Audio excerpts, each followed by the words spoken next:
로마서 7장 1절에서 13절입니다.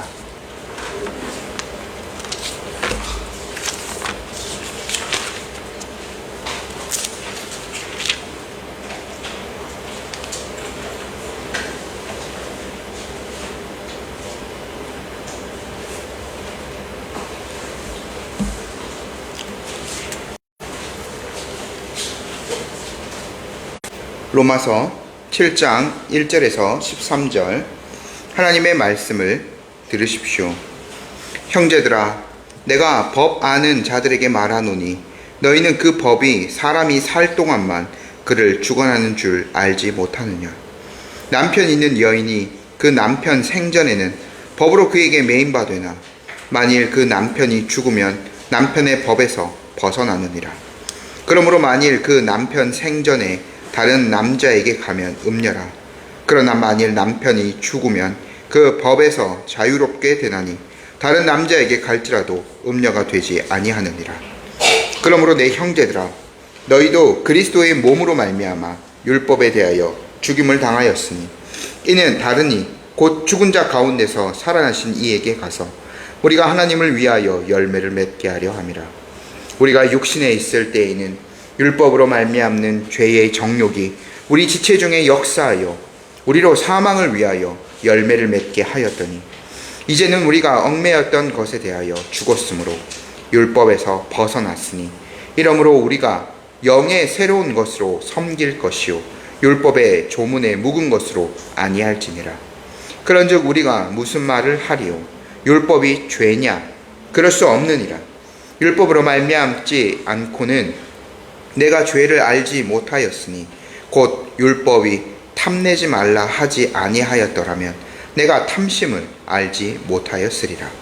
그러나 죄가 기회를 타서 계명으로 말미암아 내 속에서 온갖 탐심을 이루었나니 이는 율법이 없으면 죄가 죽은 것임이라.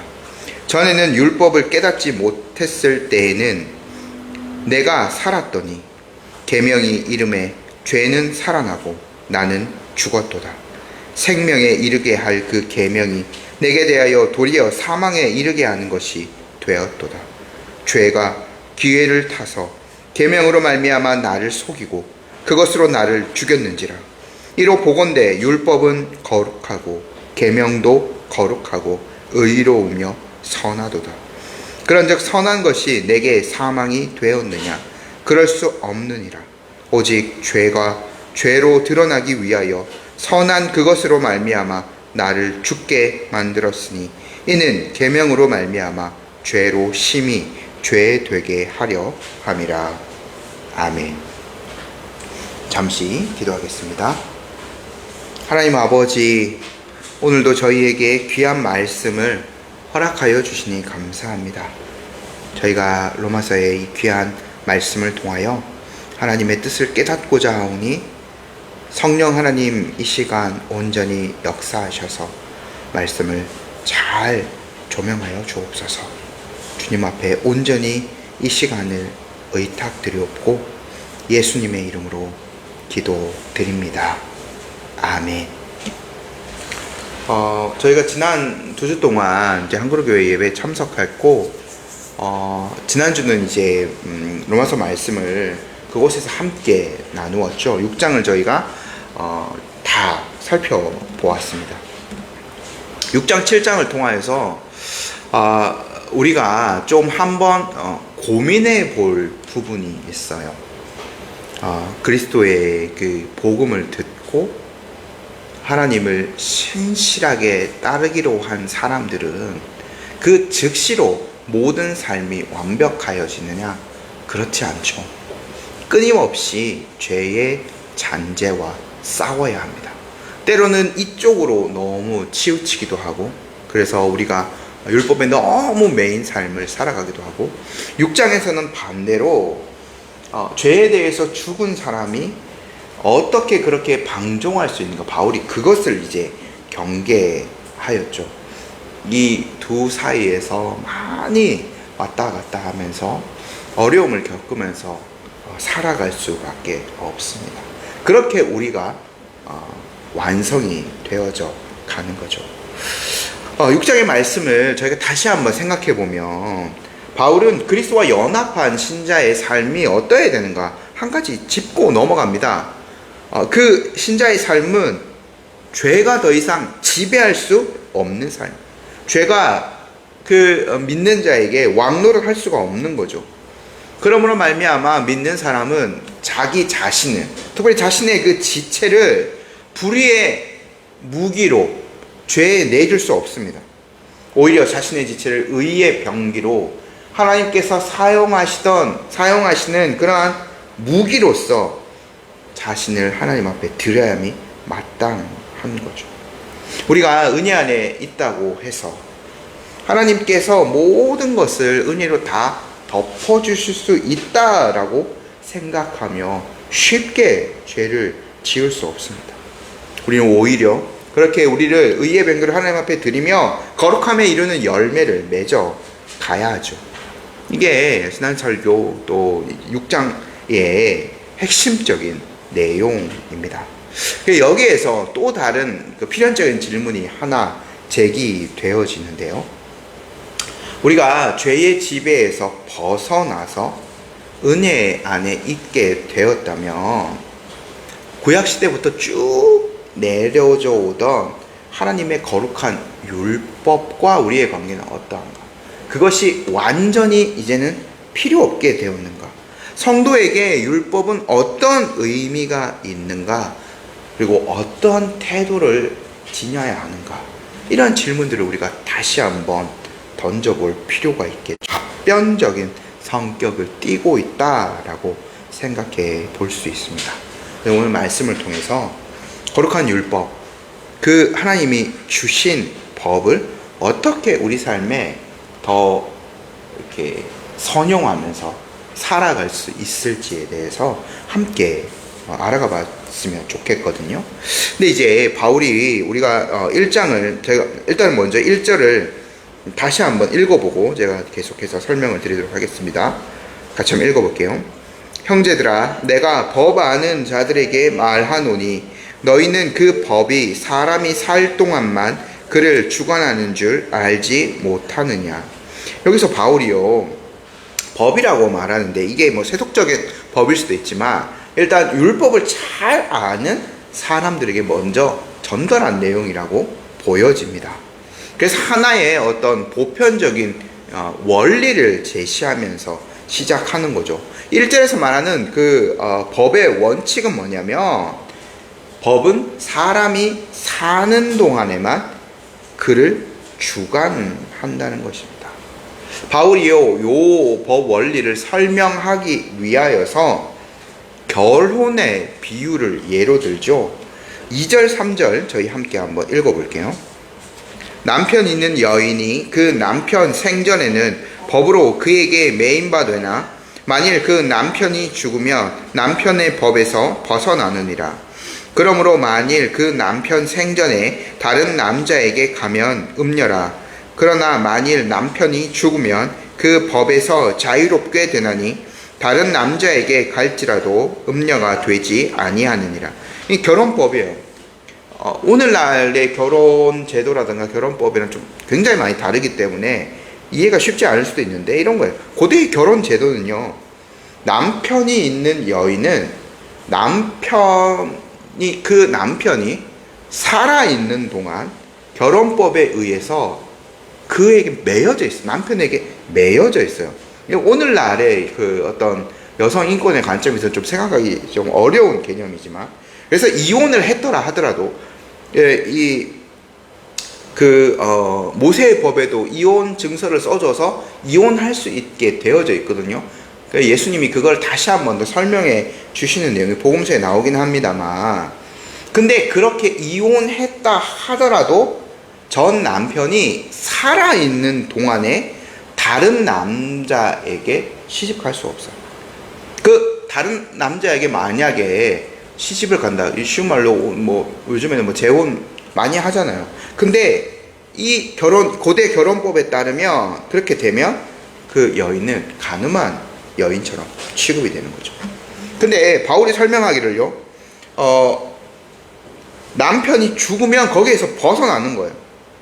그 여인은 자신을 올가매던 그 결혼법에서 완전히 자유롭게 됩니다. 죽음이 모든 계약상 의무로부터 해방을 가져다 주는 거죠. 남편의 죽음이요. 그래서 다른 남자와 재혼하더라도 가늠한 여인이 되지 않고 합법적으로 새로 결혼한 그 남자의 아내가 될 수 있는 거죠.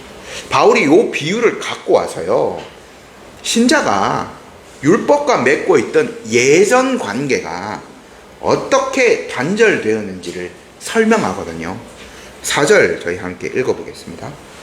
그러므로 내 형제들아, 너희도 그리스도의 몸으로 말미암아 율법에 대하여 죽임을 당하였으니 이는 다르니 곧 죽은 자 가운데서 살아나신 이에게 가서 우리가 하나님을 위하여 열매를 맺게 하려 함이라. 이 비유를 주의 깊게 한번 살펴보면, 원래 비유에서는 옛 남편이 죽으면 아내가 해방되는 건데, 영적인 그 현실에 바울이 적용할 때는 약간 좀 요게 좀 방향이 좀 틀어집니다. 죽는 것은 율법이 아니라 우리 자신, 우리의 옛사람이 죽게 되어지는 거예요. 왜냐하면 그 결혼법이랑 똑같이 하려면 옛 남편이라고 할 수 있는 율법이 죽어야 되는데, 하나님의 말씀은 1.1획도 폐하여질 수 없거든요. 그래서 율법 자체가 폐기되거나 율법이 죽는 대상이 될 수는 없어요. 그래서 새로운 남편을 얻은 그 신자가 죽는다라고 하는 거죠. 왜냐하면 바울이 6장에서 충분히 설명했습니다. 십자가에서 대속 제물이 되신 그리스도의 몸을 통하여서 그와 연합한 자들은 이미 죽은 자가 되고 그리스도와 함께 죽은 자가 되거든요. 그래서 그 십자가에 그리스도와 함께 죽는 죽음을 통하여서 믿는 자들은 율법의 엄격한 정죄, 율법의 무서운 속박으로부터 자유롭게 되는 겁니다. 이제 새로 결혼한 여인이 옛 남편이 죽음에 의해서 자유롭게 되듯이요.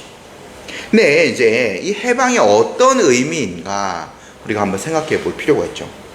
여러분, 우리가 만일 믿음으로 구원받는 것이 아니라 이 구약의 대부분의 어떤 성도들이 그러했듯이 이 당시에 바울 당시에 많은 사람도 그렇게 노력했듯이 율법을 철저하게 지켜야만 하나님께서 받아주실 수 있다라는 것을 마음에 새기고 그렇게 노력한다면 어떨까요?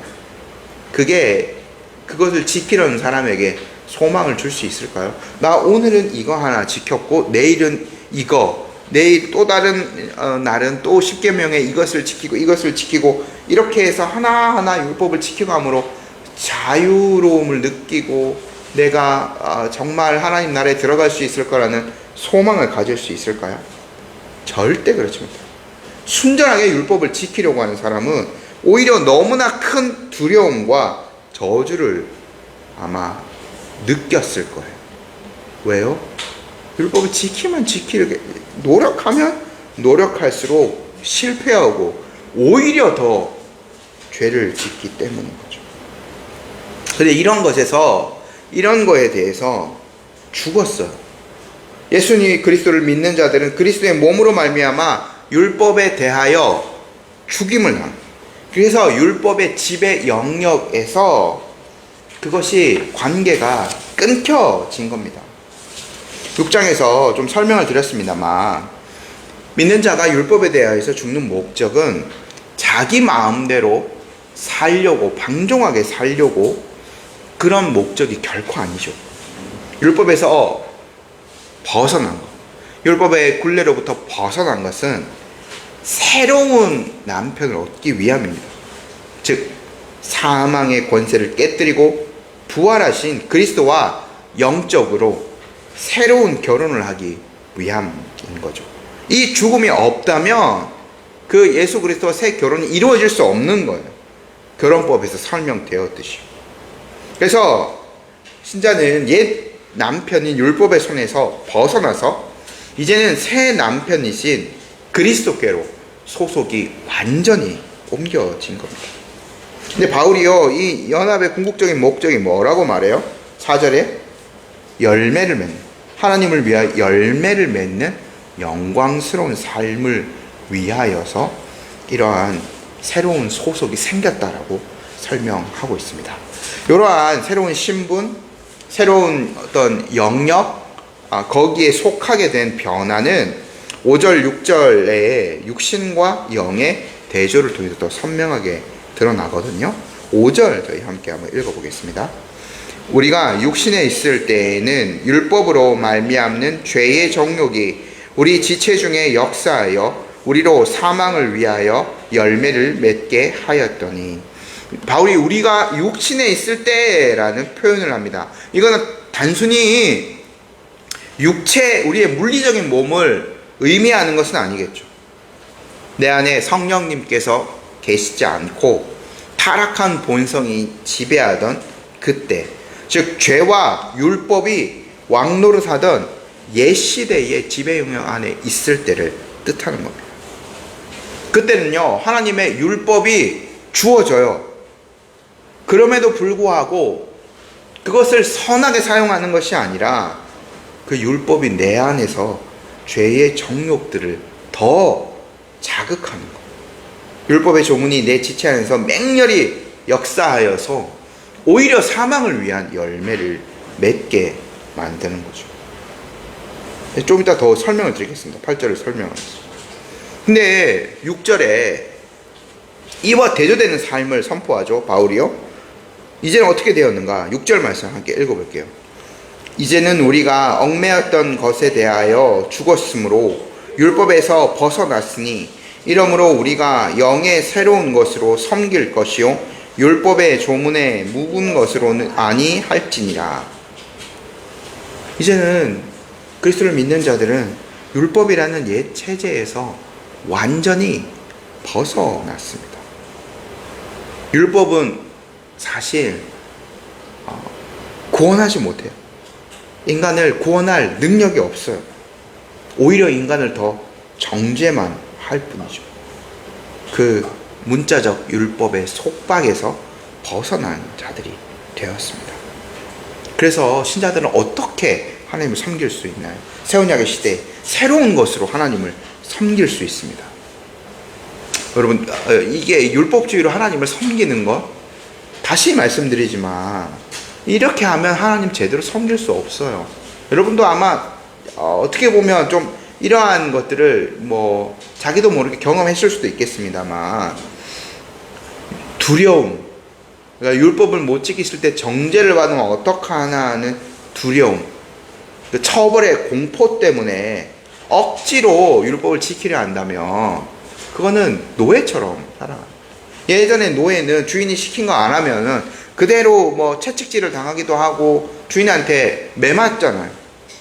그래서 주인을 온전히 섬기는 마음이 아니라 그 주인이 주는 형벌을 피하려고 그냥 그 일들을 하는 거예요. 근데 율법으로 구원 얻으려고 하죠. 율법으로 하나님을 섬기려 하는 사람은 그렇게 하는 사람인 거죠. 근데요, 변화된 사람은 어떻게 돼요? 바울이 이제는 그것에서 벗어났다. 영의 새로운 것으로 하나님을 섬길 수 있다라고 말하고 있죠.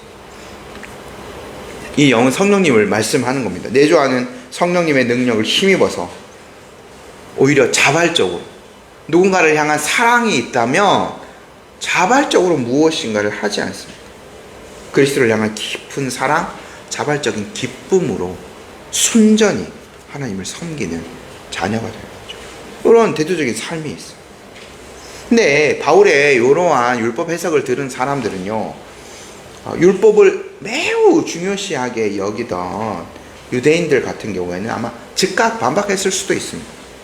그렇다면 선하고 거룩한 율법, 당신이 그렇게 율법에 대해서 믿는 자들이 죽어야 된다. 그리고 율법은 오히려 죄의 정욕을 불러온다라고 말하고 있는데, 그럼 바울 당신이 말하는 율법은 그 자체가 본질적으로 악한 것이라고 선언하는 건 아니냐, 율법 자체가 죄가 아니냐 이렇게 되물을 수도 있습니다. 바울이 이렇게 답변해요. 그것에 대해서 7절 말씀 한번 읽어볼게요. 그런즉 우리가 무슨 말을 하리요? 율법이 죄냐? 그럴 수 없느니라. 율법으로 말미암지 않고는 내가 죄를 알지 못하였으니 곧 율법이 탐내지 말라 하지 아니하였더라면 내가 탐심을 알지 못하였으리라. 율법 자체는 결코 죄가 아닙니다. 하나님이 주신 거기 때문에. 율법은 어떤 역할을 하느냐? 의사와 같은 역할을 한다고 볼 수 있습니다. 의사가 우리가 병이 있을 때 어떤 진찰을 통해서 죄가 아니고 병의 그 병명을 알려주잖아요. 그리고 어떻게 치료할지에 대해서 이야기해 주잖아요. 그러니까 우리의 육체적인 상태를 정확하게 진단해 주도 율법이 이런 역할을 하는 겁니다. 영적 상태를 정확하게 진단해 줘요. 그래서 바울이요, 율법 때문에 내가 죄를 알게 되었다. 율법으로 말미암지 않고 내가 죄를 알지 못하였다라고 말하는 거예요. 그러면서 그 예로 탐내지 말라라는 것을 언급합니다. 바울이 이게 이제 저희가 이제 매주 이렇게 십계명 이 말씀을 이렇게 교독하지 않습니까? 맨 마지막에 나오잖아요. 탐내지 말라라는 거. 근데 우리가 뭐 이렇게 의미 없이 뭐 이렇게 이거를 교독할 수도 있겠습니다만, 바울이요, 요 마지막 계명을, 십계명의 마지막 계명을 예로 드는 이유가 분명히 있어요. 여러분, 우리가 누군가를 도둑질하거나 특별히 뭐 큰 죄를 짓는다, 살인하는 뭐 육계명 같은 큰 죄를 짓는다 하면 이거는 겉으로 다 드러나잖아요. 간음하는 것도 다 드러납니다.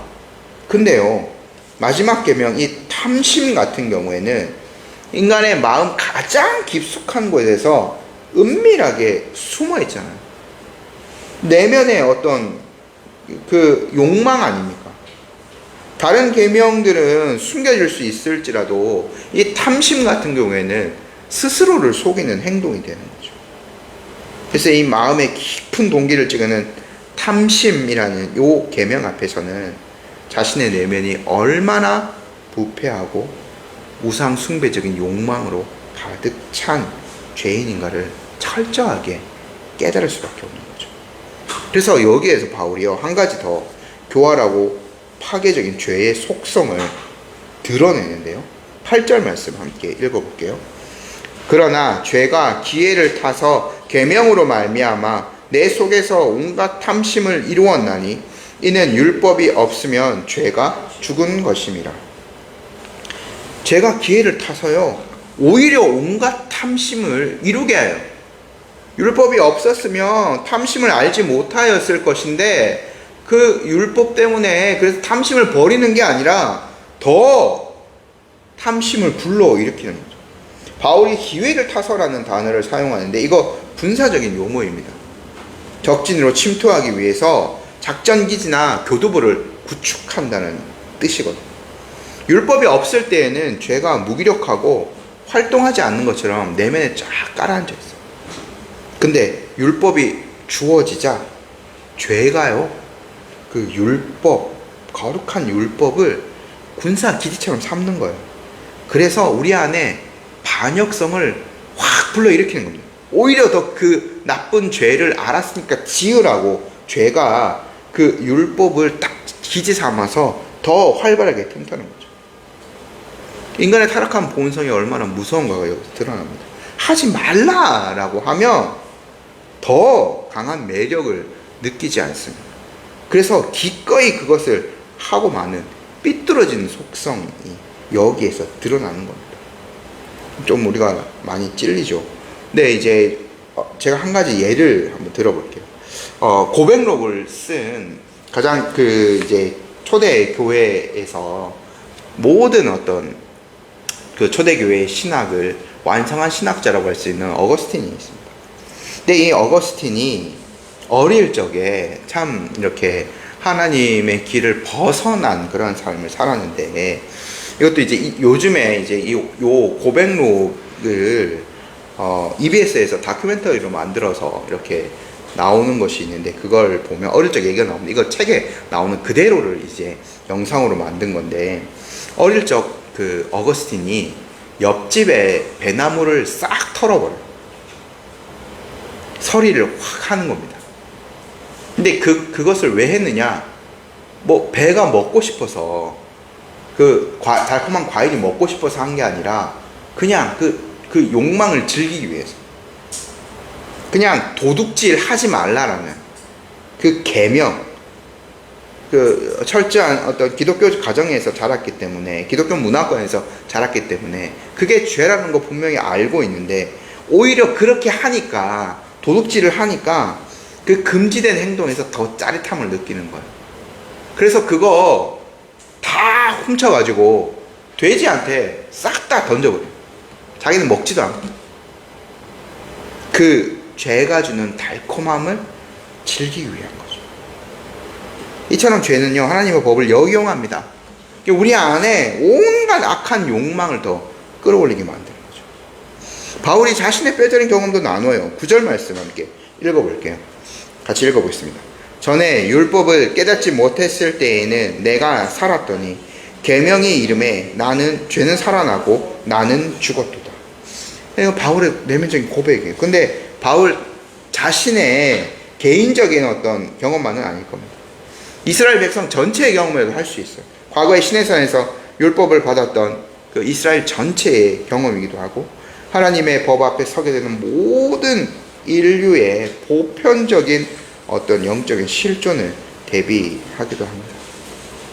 하나님의 어미하신 요구를 제대로 깨닫기 전에 영적으로 무지한 자들은 죄에 대해서 아무런 고통, 자각 없이 스스로 안전하다고 생각하면서 지내요.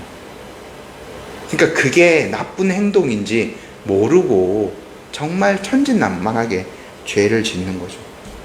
그런데 하나님의 거룩한 계명, 이 율법이 양심을 찌르고 들어오면 뭐가 일어납니까? 숨어있던 죄, 아까 제가 어거스틴 예를 들었지만 그게 맹렬하게 이렇게 살아나요. 바울이 표현하기를, 9절에 표현하기를, 그러니까 내가 죽었다라고 얘기하죠. 죄는 살아나. 근데 이것은 앞에서 말하는 그리스도와 함께 십자가에 죽는 그 죽음이 아니에요. 그동안 자기가 누렸던 거짓된 평안, 자기 확신, 이런 것들이 산산조각 나는 겁니다. 그 율법이 정확하게 이르게 되니까 그 율법을 통해서 죄를 즐기는 그 속성도 있지만, 율법의 무서운 죽을 수밖에 없구나, 영적인 사형수이구나, 이런 것들을 처절하게 깨닫는 거죠. 하지만 바울이 이야기합니다.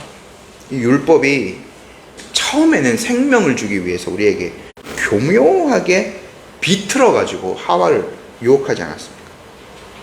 죄가 가진 가장 큰 특징이 기만성. 죄는요, 율법을 지키면 내가 스스로 의로워질 수 있을 것이다, 생명을 얻을 수 있을 것이라는 헛된 기대감을 심어줍니다. 그렇게 우리를 속이는 거죠. 결국 그 계명을 날카로운 무기 삼아 우리를 찔러 정죄와 죽음으로 몰아넣습니다.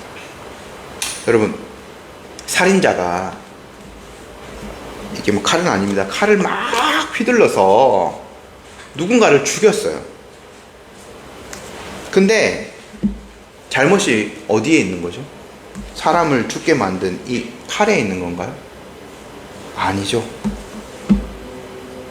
칼은 그냥 도구일 뿐입니다. 죄는 그 칼을 휘둔 살인자에게 있는 거죠.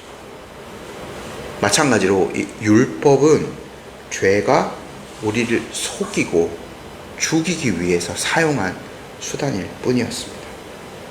그래서요, 우리가 12절처럼 하나님 앞에 고백 드릴 수밖에 없습니다. 같이 한번 읽어볼게요.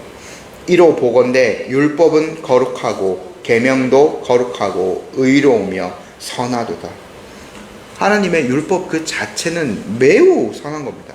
하나님의 초월적이고 순결한 성품이 그 안에 드러나 있습니다. 하나님의 의로우심이 하나님의 말씀 안, 율법 안에 들어가 있어요. 그리고 인간이 최고로 유익하게 살 수 있는 선함, 그 신성한 것이 율법 안에 담겨져 있습니다. 그러므로 인간을 죽음으로 몰고 간 것은 결코 율법에 있지 않습니다. 그 거룩한 율법마저도 악용하여서 인간을 파멸로 이끄는 타락한 본성, 곧 죄에 있는 것이죠. 자, 근데 우리가 마지막으로 한번 생각해 봅시다. 하나님이 왜 이렇게 거룩하고 선한 율법을 죄에게 이 찬탈당하도록 허락하셨는가? 왜 사망의 도구가 되도록 허락하셨는가 한번 생각해 볼 필요가 있습니다. 그것도 하나님의 궁극적인 인간을 구속하기 위한 목적이 있는 것이거든요. 13절 같이 한번 읽어보겠습니다. 시작. 그런즉 선한 것이 내게 사망이 되었느냐? 그럴 수 없느니라. 오직 죄가 죄로 드러나기 위하여 선한 그것으로 말미암아 나를 죽게 만들었으니 이는 계명으로 말미암아 죄로 심히 죄되게 하려 함이라. 바울은 두 가지 목적 이야기합니다. 하나는 죄가 얼마나 끔찍한 것인지를 우리 양심에 분명히 보여주기 위해서 하나님께서 그 죄를 사망의 도구로 허용하셨다라고 말하고 있고, 다른 하나는 죄가 얼마나 악하고 파괴적인지를 드러내는 목적을 가지고 있습니다. 설명드렸다시피 하나님께서 본래 생명을 주시려고 율법이라는 거룩하고 선한 선물을 주셨습니다. 근데 죄는 오히려 사람을 죽이는 무기로 율법을 바꾸어 버렸죠. 만일요, 죄가 악한 것을 악하게 사용했다면 그 사악함이 이토록 두드러지지 않았을 겁니다. 근데 죄가 무엇을 사용해요? 하나님이 주신 가장 거룩하고 생명력 있는 율법마저도 인간을 오염시키고 멸망시키는 무기로 바꾸어 버린 거죠. 그러니까 이를 통해 보건대 죄는요, 단순히 인간의 연약함이나 실수가 아니에요. 죄는 하나님을 정면으로 대적하는 마귀적인 실체라고밖에 정의 내릴 수 없습니다. 율법은 어둠 속에 있던 죄의 추악한 민낯을 이 백일하에 드러내 보입니다. 죄를 심히 죄되게 만드는 하나님의 거룩한 도구가 바로 율법인 거죠. 자, 교리적으로 한번 정리를 하고 설교를 마무리하도록 하겠습니다. 첫 번째로 우리가 율법에 대해서 생각할 때 율법 자체는 인간을 구원하거나 거룩하게 만들 수 없다는 겁니다. 하지만 구원의 은혜를 받기 위해서 그 필수적인 선행 작업을 율법은 수행합니다. 율법은 인간의 가장 어두운 양심에 빛을 비추죠. 그래서 정말 자신이 전적으로 부패한 자이다. 이것뿐만 아니라 그리고 내가 구원받기 위해서 전적으로 무능한 자이다라는 것을 깨닫게 해줍니다. 그러니까 율법을 통해서 하나님의 이 율법을 통해서 자신이 비참한 영적인 사형수임을 처절하게 깨닫고 절망한 자만이 살려달라고 부르짖을 수 있는 거죠. 오직 예수 그리스도의 십자가만을 붙들 수 있는 거예요. 내가 의롭다 하고 생각하는 사람이 어떻게 처절하게 십자가를 붙들겠습니까? 두 번째로 우리가 율법을 생각할 때 거룩함을 향한 자기의 의 그리고 율법적인 노력은 결코 성공을 거둘 수 없다는 겁니다. 우리를 구원할 수 있는 것, 우리를 구원할 능력은 오직 예수 그리스도께만 있습니다. 그분의 대속적인 죽음, 성령의 새롭게 하심, 성령님의 씻기심만이 우리를 구원할 수 있는 거죠. 그래서 우리가 무엇인가를 하고 있다. 내가 교회에 속해서 무엇인가를 하고 있다. 또 내가 거룩해지기 위해서 무엇인가를 하고 있다는 노력, 그거는 다시 사실은 죄와 사망의 세력 아래로 자기를 이끄는 거나 마찬가지인 거죠. 사랑하는 성도 여러분, 이제 설교를 좀 맺으려고 하는데요. 우리가 두 가지 극단을 좀 조심해야 되겠습니다. 신앙생활에 있어서. 하나는 율법을 지켜서 스스로를 구원할 수 있다는 율법주의입니다.